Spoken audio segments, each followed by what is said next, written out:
Beyonce, Beyonce, Beyonce, Beyonce, Beyonce, Beyonce. Bzzz. Adele get the Grammy, Beyonce be salty, can't nobody stop it. I said, bitch. Nearly 2 weeks later, Negroes are still trying to find out what Beyonce's loss means for the rest of the enlightened world.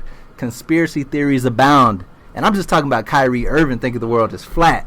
With Not My President Day chant still ringing in my ears, are we moving closer to a revolution? It's February 21st. Pardon me, I had a beer. Unauthorized and uncut. You're listening to Black Journos. The fuck is that? Who's Black Journos? Black Journos! It's the media. I knew something was wrong when a little pretty white girl ran into a black man's arms. This was a white lash. He lied. Sure, he embellished. No. It ain't us, it's the media. It's the media. The media. I would be really offended if there was a school that was known as an historically white college. Ain't nobody got time for that. Obviously, there's a smell of marijuana in the air. Dead giveaway. Hide your kids, hide your wife. The fuck? I can't see pollen. Let's get the fuck out this country, motherfucker. You're listening to Black Journos. Welcome again to Black Journos. I am the slightly inebriated E.F. Stokely, joined by my co-host Dot. What up? We're coming to you from the bowels of a corporate news network. What floor are we on? What deck are we on? Are we outside or are we inside? We can't tell you because we have jobs and responsibilities. Today we're going to touch on the continued backlash from the Grammys, stupid-ass Kyrie Irving, and the anti-intellectual movement he represents. Headlines, Hurt Bay, and we're going to blacklist somebody. Follow us on Twitter at Black_Journos and on Facebook at Black Journos. Listen on SoundCloud and subscribe to our YouTube page. Most importantly, share it with a friend. We are running a covert operation and we're relying on you, the people, to get it out. What up, Dot? What up, Stokely? Frazzled as always. Always. Folks, when I tell I barely you, made it here. She always comes up with a deep sigh. I'm like, what happened today? Jeez. Stress. But you look nice in Thank your you. yellow blazer. Thank you. Hair on fleek. Maybe that's Are why we still saying that? I think a little bit. Okay. No lie, I noticed some ratchets doing it, so it must be still Lord. in. Okay. But thank you for helping me with the Migos style open. Oh, that was fun. Yeah. But yeah, I was nervous, but I know. I think I came through. Like, That's all I could think of. So that was cool. But yeah, we got like I said, 2 weeks later, people are still talking about the ramifications. Not so much that Beyonce lost, because that news is broke. We know she lost. But the ramifications, what does this mean? Is basically supporting the thesis that white supremacy will not let go willingly. That white mediocrity, even in the face of black exceptionalism, may still come out on top.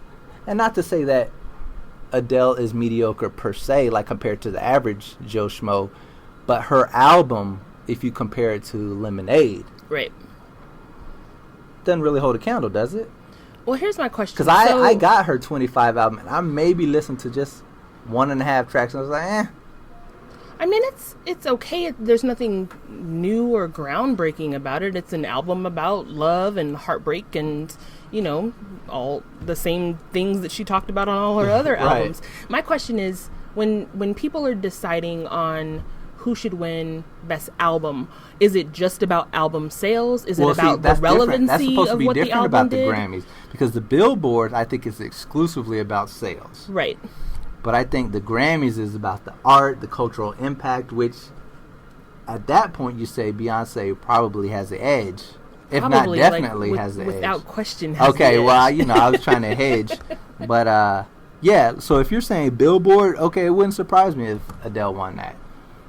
I think a lot of people, you can argue, song of the year. Like, I can't even remember for song and record of the year. I know it was Adele's Hello, but I can't remember if it was it has to be Formation for Beyonce is what they were both going up against. So you can argue on record of the year and song of the year. Maybe Hello was bigger, I guess. I don't know. It wasn't in my car, but whatever. Right. But album, there is absolutely no way and that's not just because I like Adele. I like both of them. I think they're both amazing artists, but there is absolutely no way that 25 was bigger than Lemonade. And that's the point that Michael Eric Dyson made on The Breakfast Club a day or two ago. He was just basically saying that white supremacy does not, white people basically, he needs good white folks to talk to ignorant white folks about why white supremacy isn't good, because it's not elevating anybody really. Mm-hmm. It's not, you're not doing better because you're operating under the belief that you're better. And he used those albums and the Grammys as support of that.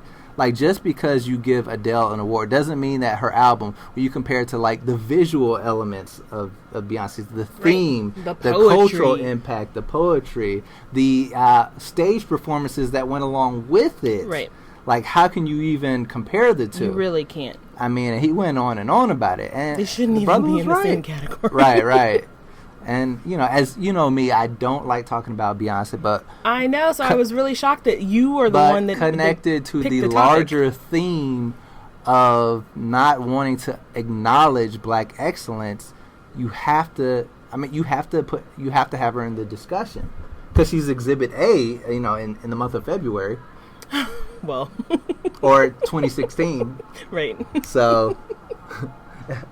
It's Black History Month. Right, How dare you give an album? Well, I'm sorry. Besides Martin Luther King and George Washington Carver. Right. Here at Tubman. Right now we're talking about Beyonce. And, and I think that's what I like about Michael Eric Dyson, because in his latest book, he's challenging people to tap your white friend on the shoulder and be like, this is what's really going on. I read an article. I know the religion that you're under. Right. And I read an article that said that's essentially what Adele was doing when she won the award, and then said, look, even she doesn't think she should have taken home the award. Some people think she should have went stronger. In her praise for Beyonce? And saying that, listen, my album did not deserve this. Right. Like, people wanted her to say it explicitly and with a stronger tone. Trevor Noah was making a joke about it and basically saying, like... I know, in his Kanye voice, like, I know I won this award, right, but Beyonce had the best album of the year. Right. It was really funny the way he did it. But a lot of people are saying that's essentially what she was trying to do. She was trying to, I guess, talk to or appease, talk to her white counterparts by saying, like, y'all, come on, like, this is ridiculous. Even I know I shouldn't have won this album. And then doesn't she end up breaking it? Which was some BS. But I think she still took I don't want the little both pieces. Exactly. Well, and which is stupid, because why would you think that would appease Beyonce, breaking it in half? Like, bitch, if you said that Beyonce won, why would you give her half a trophy? Right. Give her the whole damn thing. Give her the whole trophy. Like, you won, now I'm going to snap your trophy in half and give it to you and take it home. Well, do you think this has something to do with, I guess, the Grammy Academy, the people who are voting, like the Oscar Academy? Mm-hmm. The difference is the Oscars lets you know the breakdown of the people by gender and by race, and the Grammys doesn't. So I know that it's a 14,000 member body that you can apparently join online. So maybe we should all go and fill out the application and see if we can join. But they don't tell you how many people are or the breakdown of race and gender. Yeah. And I'm also wondering, a lot of people, while Beyonce's album, we all think it's beautiful and it's great and it represented us and a lot of things, it scared a lot of white people. Yeah. White folks were shook watching the Super Bowl because she brought Lemonade out, and then a day later she performs at the Super Bowl, and people were pissed about the imagery of the Black Panthers and the X and the leather and the hats and, so I think a lot of people, they may have, we all know that it was the better album, but they weren't going to vote for it. So you're saying that, it's not even them saying this wasn't the better album. It was like, no, we will not stand for this aggression. Exactly. I mean, I remember when that album came out, talking to some white coworkers, and them saying, I just don't relate to this Beyonce. And all it was the Formation video. Mm-hmm. You didn't listen to the love songs. You didn't listen to, any of the other things, the poetry. You didn't look at the visuals. It's just like, I don't relate to all that Black Power shit. That's literally what it was. Sad. You know, they just want her up there shaking her ass. Right. And dropping it. They want her and that's bootylicious. it. They want bootylicious. They don't want formation. Right. Well, and the thing is, and today I played, and just showing how long this is still part of the conversation, I played a game today, a new game called Lemonade Rage. It's like this little 8-bit computer game. You got to use your space bar to navigate around and smash fire hydrants in cars, and you got to avoid the haters. You got to avoid the haters, or you lose points till you eventually dead. Was that like? Was that shit on the road? It was doo-doo. It's like little things of doo-doo, and if you keep stepping in doo-doo, then you eventually die. I think I played, I only had a chance to play it once, and I think I got to my level was like, tell him boy bye, or something like that. Oh. Like, I didn't go very far. Yeah. I didn't do very well. Yeah, I got a boy bye, too. It started to speed up, and I was like, hey, I'm not good with video games. It's just not my thing, so right. I didn't do well. Neither did I. I was kind of glad it was over, though. I don't see you doing well on the Lemonade Rage. My dad game. actually broke me of video games, like, as a small child. Like, he got me the first Nintendo, and I'm like, okay, it's time for the next thing. He was like, no. Oh, that I'm was like, it? but I'm doing, like, great in school. And he was like, no. He just didn't feel like buying me another video game. He was like, oh, this shit was expensive. Exactly. Those But come games on. alone are expensive. I'm talking about for years he didn't buy me another one. I was like, you know you got me looking crazy up in school, right? You know you got me looking real lame. But basically that's why I don't play video games today, because I just got out the habit of playing them. It's not my thing. Aww. Anyway. Maybe for your birthday. No, I'm straight. Nowadays I Wait, want what grown. about for your boys? I want grown man gifts. But I have started playing Pokemon Go. That shit's kind of addicted. It's addicting. It's like a real rabbit hole. Well, they released new Pokemon characters. Like my son. My son got into it. Okay. And he's 5. But, you know, he's just like, his thirst for this shit is unquenchable. No, but are you going to let your boys play video games and keep them up on, the PS, whatever we're on? Yeah, PS4, I'll regulate it, though. 5, And it'll, whatever. it'll have conditions attached. But, you know, I'm not that parent that does what his kids tells them to do. Well, that's good. But, yeah. But anyway, speaking of kids, Kyrie Irving. Nice segue. He thinks the world is flat. Oh, Kyrie. And when I listened to him explain it, I realized that Kyrie Irving, on some level, is the same as Trump supporters. Because they don't listen, because some elements of the establishment have been disproved as like conspiracies and like shielding the truth from people. Mm-hmm. They take that to connect the dots that all traditional education and thought is a conspiracy. So that's why he thinks that the whole earth being round is a conspiracy. So the same reason why people only get their news from like Reddit and the Drudge Report and these conspiracy Facebook pages. Mm-hmm. Don't watch CNN at all. Don't watch ABC Nightly News at all. Don't read like tradition. That's how this shit is becoming more prevalent, to where it doesn't matter what Trump does. You know, his audience is going to be his audience regardless. And you've got people like rapper B.O.B. saying the world is flat, and that, you know, you've got Kyrie Irving saying the earth is flat, and they're talking about it proudly because they believe that they're smarter than the rest of us. They think we're in the Matrix. We're fucking asleep, and they're awake. Wait, which pill is that? So we took which pill? We took the wrong pill? I took the round pill. He took the flat wafer. But yeah, so... But he's also got people like Draymond saying the same thing.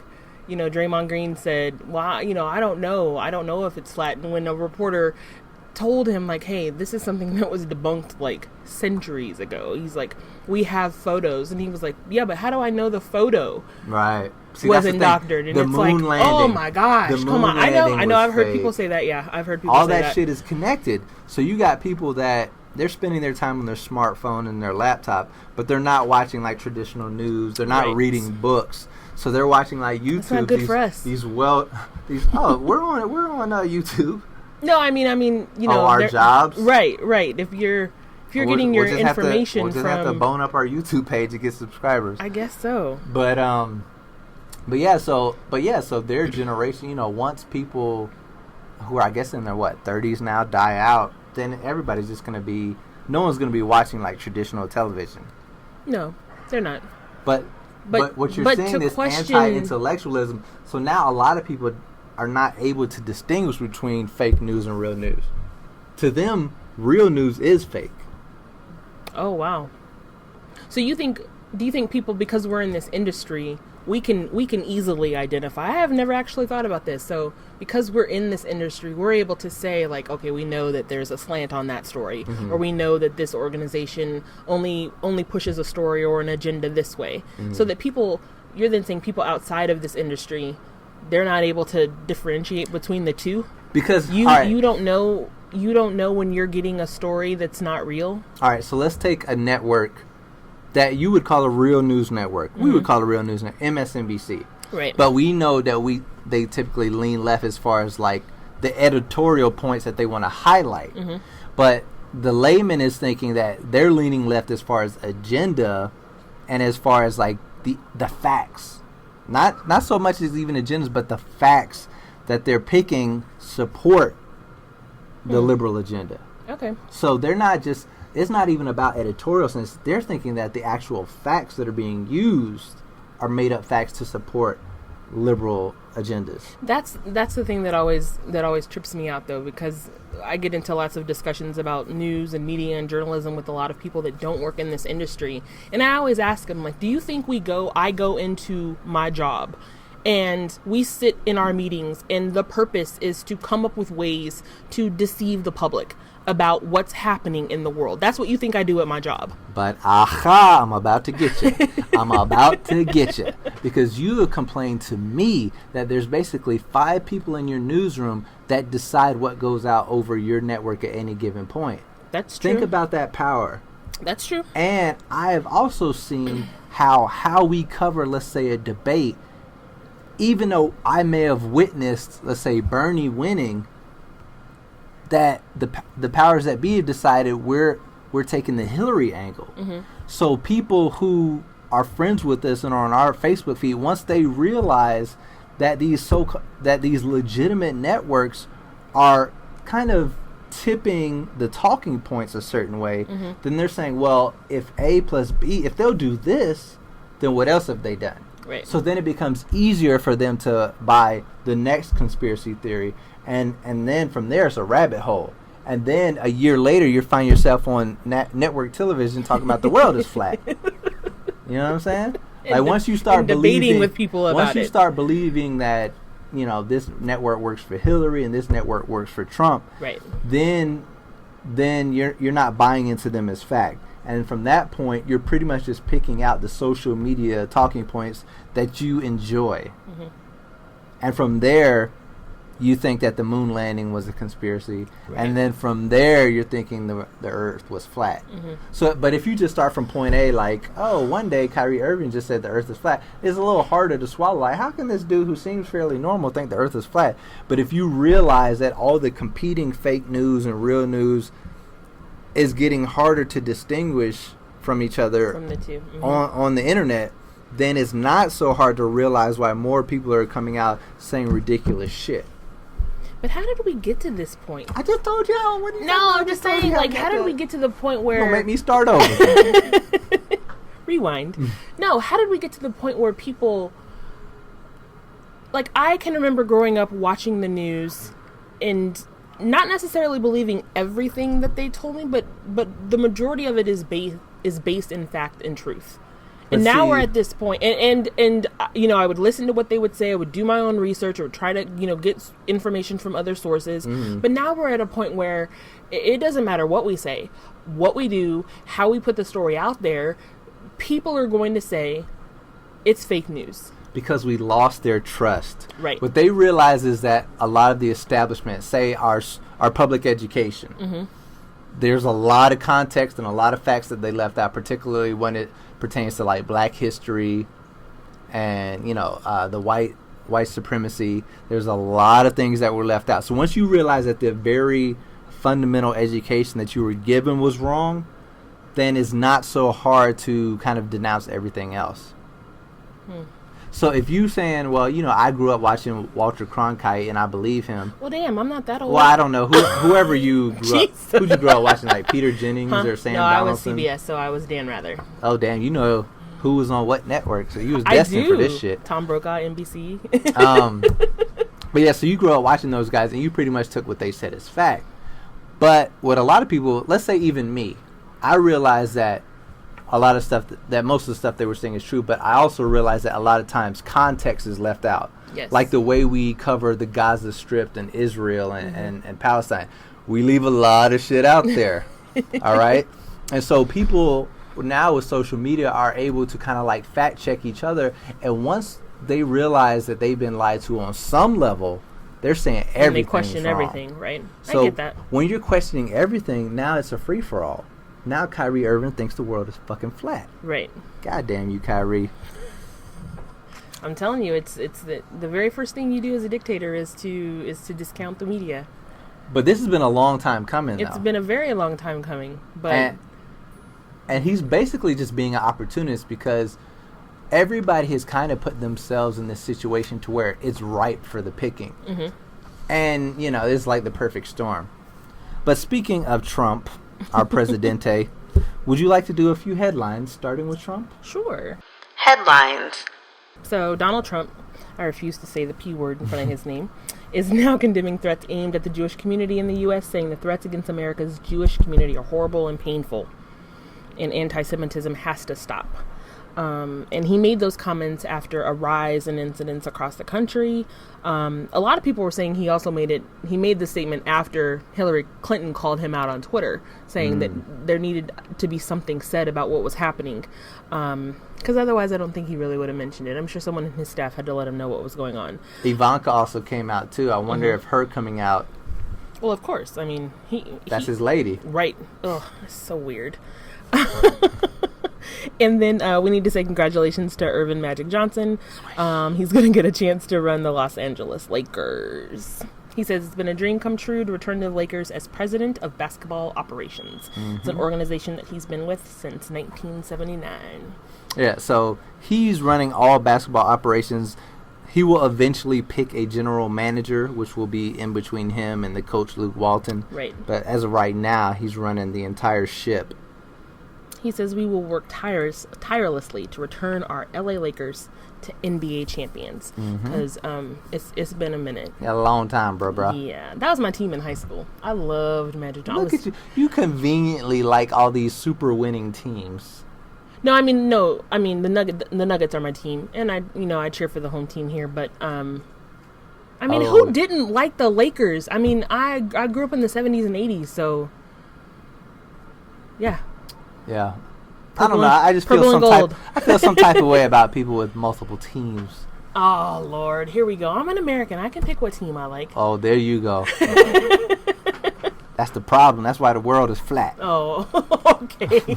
Well, if the world is flat, where's the damn edge? Where's the damn edge of it? I didn't come up with the theory. That's what I want to ask Kyrie and Draymond and the rest of these idiots. Where's the damn edge that you can fall off of if the shit's flat? One day that Negro's going to be shooting a Nike commercial in the Far East of Malaysia, and he's going to dribble off the edge of the world. I told you. Because by now we would have found it, right? I don't know. I don't have all the details on the conspiracy, so I don't know what I just what the can't explainer is. That's on actually the making my head hurt. At this very moment, that the thought of that and them thinking that the world is flat is making my head hurt. Let's move on. We got one more headline. All right, I got it for you. Is systemic racism played a part in the slow response to Flint's water contamination crisis. That's according to a report from the state-appointed Civil Rights Commission. The report says officials did not listen to residents leading up to the water crisis. It also noted that the city did not have equal protection under environmental or public health laws.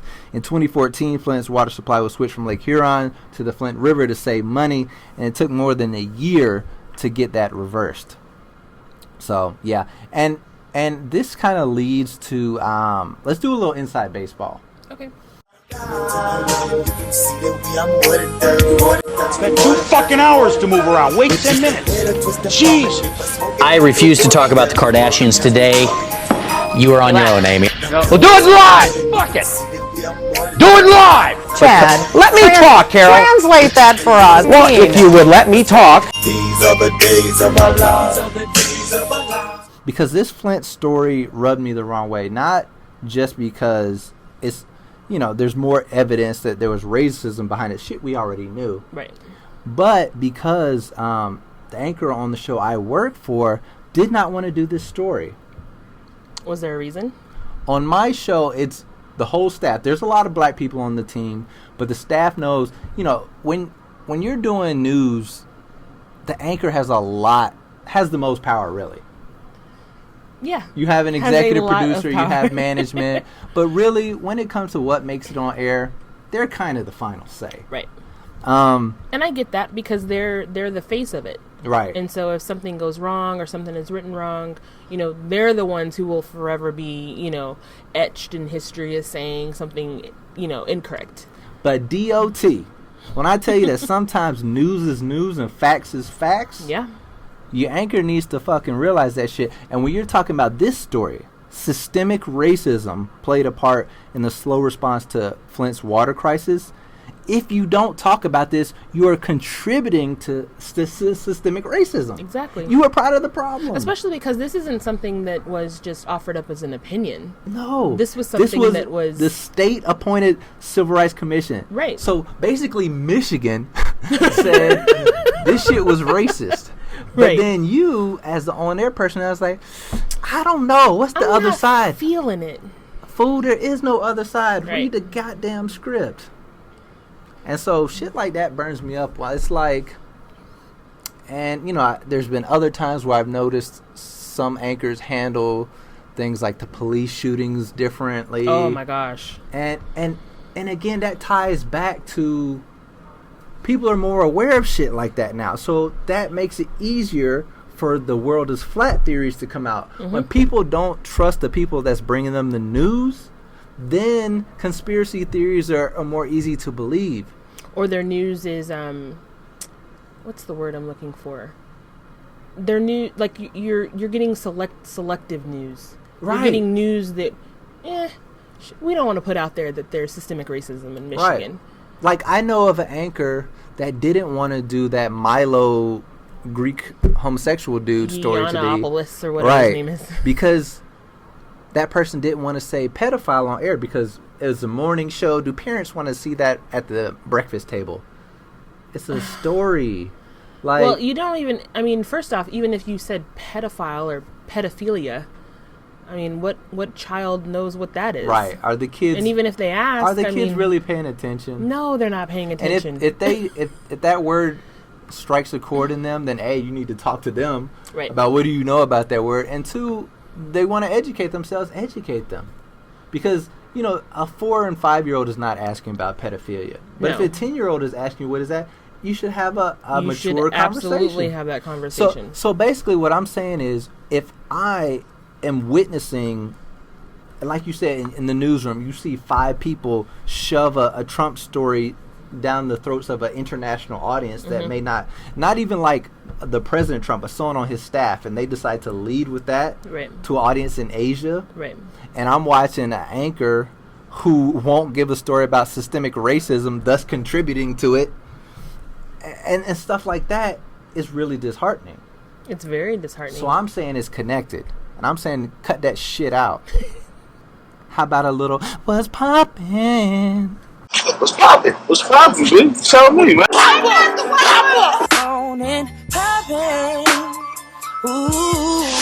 You're killing me today. What? Why? Because that shit was... You were rapping earlier. Man. Now you got your I'm Ralph telling you, Tresvant on. it was them pre-podcast brews I had. Got me in my zone. So what's poppin'? Hurt Bay. I want to know more about the people in this story. I don't. Why? I want to know more about the dude. Like the girl, I mean, you can't... Well, the young woman... She's obviously like a part-time model at least / actor. Beautiful. So that's why she did it. He looked like he was kind of like dragged along.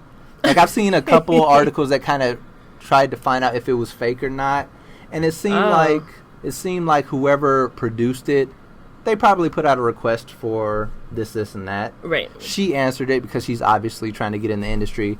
But it looked like a real story. Is that how you want to start your career, whatever it is, acting, modeling? Like, do actors care how they get noticed?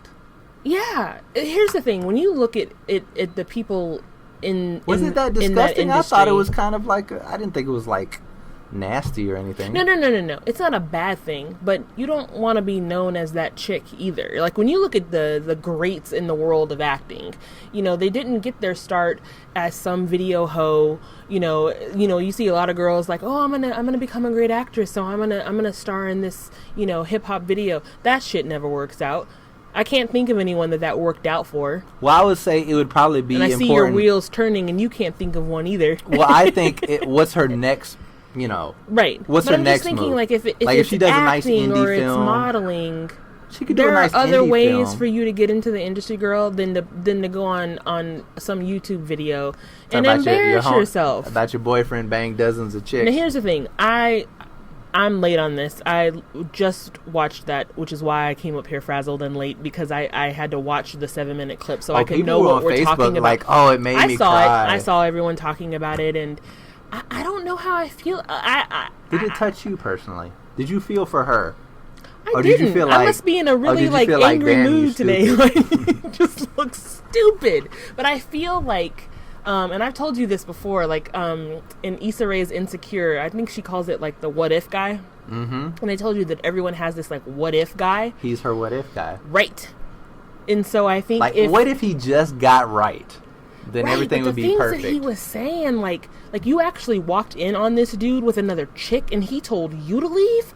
Nah. Like I gotta say, we would never have anything to discuss with each other ever in life. But they might have had a really strong emotional connection. I think she had a very strong emotional connection. I think he might have had it too. I don't think. I mean, maybe he did at the beginning, but I mean, you talking about a man and a young man? Who can sit in front of someone and across from someone that you claim you used to love or used to be in a relationship with, and you see them hurting, and he makes no efforts at all to comfort this girl. But she they has were to get up. up. Yeah, but it said at the end that, and here's the thing that really tripped me out about that whole thing. It said at the end that they still talk to each other regularly. Mm-hmm. That's because she's still holding on to some shit. She was clearly still hoping that for brother something. Go. He seems like he's definitely moved on. He's over it. He moved on in their relationship. Right. Like, girl, you. Ooh. But it reminds me a lot of college, because I know I had a lot of friends who, they were smashing a few chicks. Right.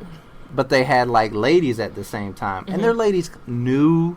But as long as the evidence wasn't so embarrassing and gross that they couldn't justify it. Because think about it, like, you're with an attractive guy, you're in college, it's a party atmosphere anyway. It's you kind of almost have to chalk up that your man being an in-demand guy is going. No. I absolutely do not accept that. And maybe it's because I'm extremely selfish, but I don't believe in this whole, like, they have this organization back home where I'm from called Care and Share. Mm-hmm. I don't believe in that shit. Like, I'm extremely selfish. So if you say that you're with me, then you're with me and only me. So this whole, like, oh, but it's college. Even if you're 19 and 20? Maybe these girls are more realistic than you. I guess, I don't know. I guess maybe you get a pass because they're young. But, that whole video just pissed me off. And I feel like I'm just now processing it because I didn't really have enough time to process it and have my thoughts together before. But, no! I wanted her to, like, slap him or something. Like, she just sat there crying, which just pissed me off anymore. But I feel like if people have an opportunity to sit across from the what-if person, that's exactly what would happen to everybody. Yeah, they break down. Right. They can't take it. But damn, like, grab her hand, pat her on the back, something. But shit. Then if he does that, he falls back into the rabbit hole. So he had to stick to the script. And then it makes her think like, oh, maybe he does care about me. So he was doing her a favor by not consoling her. Oh, you're right. Because she's clearly on the edge of moving back into his apartment, whether he likes it or not. But the fact that at the end it said they still communicate with each other, that shit pissed me off. Because I know girls like her. I've been that girl. So you have been that girl. I have been that girl. Okay. And so what I'm saying is, how about a little sympathy? I need her to be stronger. So you're wanting her to be better than you were. Yeah, absolutely. The truth. The truth, folks. Here on Black Journos, we don't give you no fake news. Dot's up here coming to Jesus about her own truth. She was Hurt Bae. Oh my God, I was not Hurt Bae. She wants Hurt Bae to be better than her. That's why she's mad at Hurt Bae.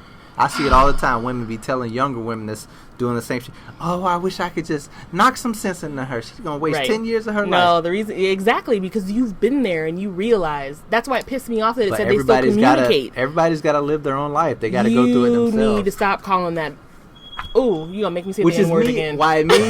I had empathy for her, but I just kind of slid back in my chair and kind of chuckled a little bit because that's just the game. I don't even know why you would allow yourself to be in something like that. And here's the thing. I can't No. remember what it was called. You said you've been there. I don't know that I would... If I did something like that, that shit would not be recorded for the world to see. That would be private. That's a private conversation that the two of them needed to have. Now, I didn't even look to see how many people had viewed it, but I know that Hurt Bay was all over the place. Mm-hmm. That's not something that... Man, everyone is just... You got to put everything online. It's just... It bothers me. But they're like early 20s, so of course I know. Nothing is off limits as far as here's online. The thing, and I can't remember what it was called. I saw another video that I thought was the same thing. It was two people, and they went on a blind date. Mm-hmm. And they did like an interview style with each other. Asking, asking each other questions about who they thought they were, what they did for a living, and they went back and forth. It was beautiful. That I'll send you that one so you know what I'm talking about. It's these two black people, and they went on a blind, or they got to know each other first, and then decided whether or not they wanted to go on this blind date. And it was so cute. Well, that did not trend like Hurt Bay. No, it didn't. You are not a good executive producer because I want the shit that's gonna sell. And Hurt Bay, it interests me because I want to know more about the dude. I want to know, he was a good-looking guy, but I wanted to know. He's a dick. I want to know who was he at college? Like, was he an athlete? Was he in a frat? Did he have a lot of money? I don't want to know anything about either one of them. Because that's going to help me evaluate just how much power he had over her. Because let's assume that he really piped her down well. So she was attracted to him. They got along as friends, and they had a sexual connection. So that's a 3-2. That's already strong. But if on top of that he has some type of status at school, that's going to give him more leeway to dog it out. That's the thing, though. Like, he doesn't even have to have status. Dudes are just dogs sometimes. But so what I'm saying is... And there's so many options apparently available to all of you that you just think, like... Oh, here's my thing. If you're with someone... This is what I always say to men that I date. Mm-hmm. If you're with someone... and then you decide some better option has come along, why can't you say to me, you know what, this isn't going to work out. This has now presented itself. I'm going to respect you a hell of a lot more for being honest than for lying to me. There is nothing worse than a man that lies. And once you lie, I just don't trust anything you say. Which is why the world is flat. Which is much like the media. Much like, exactly. You lie once? Oh, I get it. Hurt Bay just proved why the world is flat in Kyrie Irving's world. But that's about it. I think we want to throw someone on the blacklist. We do. And because, look, folks, don't get it twisted. The blacklist used to be some bad shit, but it's 2017. Black is beautiful. You get blacklisted now on Black Journos, you getting your hype. And I'm blacker than black, and I'm black, y'all. I'm blickety black, blacker than black, black. I'm blacker than black, yo, because I'm black and I'm back. What you got, Dot? So I have this. This is actually a couple weeks old, but I keep meaning to put it on the blacklist, and I keep forgetting, but I'm not going to today. So this young lady's name, hopefully I say it right, is Amelmi Umana. Have you heard of her? No. Well, you should get to know that name because you should get to know that name because she is the first black woman to be president of the Harvard Law Review. So what does that mean exactly? Like on a practical day-to-day level, what does she get to do? Look, I didn't look that up. You just know it's a big title. But you do know who was the first black man. Right, Barack Obama. Barack Obama back in 1990. And so I just think, not that she's going to follow in his footsteps, but that she has great things in store. She's a doctoral candidate at Harvard Law School. Mm-hmm. And she's the first black woman to serve as their president. It's a great political achievement because Harvard means a lot to people. Right. And being the president of that review. Right, the Harvard Law Review. Means a lot too. It's clearly. a great thing. So, and the fact that it took what is that? 27 years? I don't know. 27 years between the first black one and the first black male and the first black female. It's a great accomplishment. Amelme Umana, she's Nigerian, first black woman at the Harvard Law. African folks are killing the game. They really are. But anyway, speaking of that, Barack Obama, I want to remind you that you're always welcome on Black Journos. Please come through. Sit down with your boy. Sit down with Dot. We'll chop it up. Michelle, ditto. Michelle, ditto. And folks, that's it. Black Journos, we out.